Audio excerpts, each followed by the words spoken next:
तो कांग्रेस को तय करना है क्या शेड्यूल है उसमें मैं कहीं हूँ नहीं। कौन कौन आ रहे हैं आज? अशोक गहलोत जी और प्रभारी तो आए ही हैं, हम आ तो रहे हैं। देखा है। तो दीपांकर भट्टाचार्य का कहना है कि जो फ्रेंडली फाइट सीटों को लेकर जो असमंजस की स्थिति है संभवतः ये सॉल्व कर लिया जाएगा। मुझे तो शुरू से लग रहा है कि इसको करना ही चाहिए, एक संदेश देना चाहिए, एक मैसेज देना चाहिए आप बहुत पहले से कि बोल मैं रहे हैं। पहले से बोल रहा हूँ कि फ्रेंडली फाइट का कोई औचित्य नहीं है, इसका गलत संदेश जा रहा है। और एक दो ही क्यों, पूरे कंप्लीट क्यों नहीं? जो सीट कांग्रेस की है उस पर आप कैसे फाइट करेंगे? क्यों आप चुनाव लड़ाएंगे? ये तो गलत है। लेकिन आप एक रास्ता और तो बता रहे हैं कि एनडीए नीतीश बाबू का सम्मान नहीं कर रही है, चुनाव के बाद नीतीश बाबू हमारे तरफ आ सकते हैं। हम तो कह ही रहे हैं कि नीतीश बाबू को लेना चाहिए साथ में। मैं तो बोल ही रहा कि एनडीए कहीं से भी सम्मान, आप देख लो, अमित शाह जी तो नीतीश कुमार को पूरा नेगलेक्ट ही कर दिया। लेकिन वो तो कह रहे हैं जरूरत ही नहीं है, तेजस्वी हमारे पास है, हो सकता है कल उनके नाम का ऐलान हो जाए सीएम पोस्ट को देखिए, लेकर। अब वो तो उनकी वो गठबंधन में हैं और हम उनको नेता मानते हैं। निश्चित रूप से दीपांकर भट्टाचार्य जी को मैं बहुत सम्मान करता हूँ, रियलिटी में मैं बहुत सम्मान करता हूँ। लेकिन यदि दीपांकर भट्टाचार्य जी को, यदि इस प्रदेश का ग्राउंड रियलिटी, उनको सब कुछ पता है कि इस प्रदेश में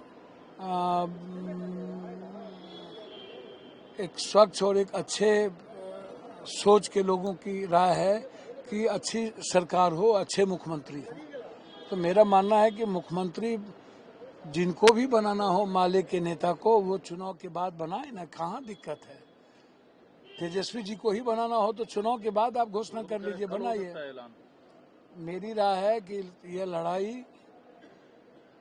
नरेंद्र मोदी वर्सेस राहुल गांधी ही सामने में दिख रहा है लोगों को, और ऐसा होता है तो इंडिया गठबंधन को ज्यादा बेनिफिट मिलेगा, ये मैं समझता हूँ, मेरी व्यक्तिगत राय भी है।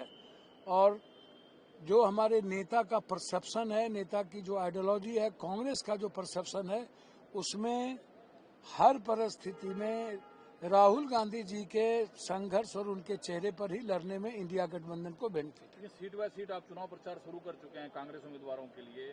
दीपांकर जी का कहना है पप्पू यादव तो कांग्रेस पार्टी है नहीं, ना वो कांग्रेस पार्टी में है, तो उनके कहने का मतलब तो कुछ है नहीं। देखिए, दीपांकर जी सही माने में हम कांग्रेस पार्टी में नहीं है।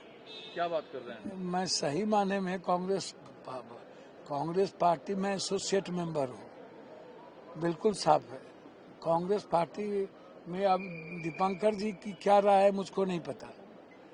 मैं इतना जानता हूँ, मैं कांग्रेस आइडियोलॉजी, कांग्रेस नेतृत्व के साथ खड़ा हूँ, और बिहार के इंडिया गठबंधन के जीत के लिए कंप्लीट रूप से दीपांकर जी को भी पता है कोई एक नाम खड़ा है तो वो पप्पू यादव है।